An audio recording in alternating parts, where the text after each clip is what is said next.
সোমবারের পর বৃহস্পতিবার আবারও ভাঙড় 2 নম্বর পঞ্চায়েত সমিতিতে এলেন সমিতির সভাপতি আরাবুল ইসলাম। আরাবুল আসার অনেক আগে থেকেই পঞ্চায়েত সমিতিতে ঢুকে পড়েন তার বিরোধী নেতা বলে পরিচিত খায়রুল ইসলাম এবং অন্যান্য কর্মাধ্যক্ষরা।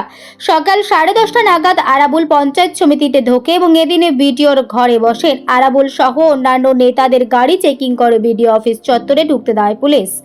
গেটের মুখে প্রাথমিকভাবে চেক করার সময় তেমন কিছু না পেলেও বিডিওর অফিসের মধ্যে আরাবুল ইসলামের গাড়ি ঢুকতেই আরাবুলের গাড়ির খুলতেই চক্ষু চড়ক গাছ পুলিশের। গাড়ির ডিগিতে রাখা কোদালের বাট এবং প্লাস্টিকের জলের পাইপ। তবে সকাল থেকেই প্রস্তুত ছিল কলকাতা পুলিশ। বিভিন্ন মোড়ে চলছে নাকা তল্লাশি। ভাঙড় 2 পঞ্চায়েত সমিতির সভাপতি আরাবুল ইসলাম যখন উনি পঞ্চায়েত সমিতি যান, পুলিশ গাড়ি তার সার্চ করে প্লাস্টিকের পাইপ পেয়েছে।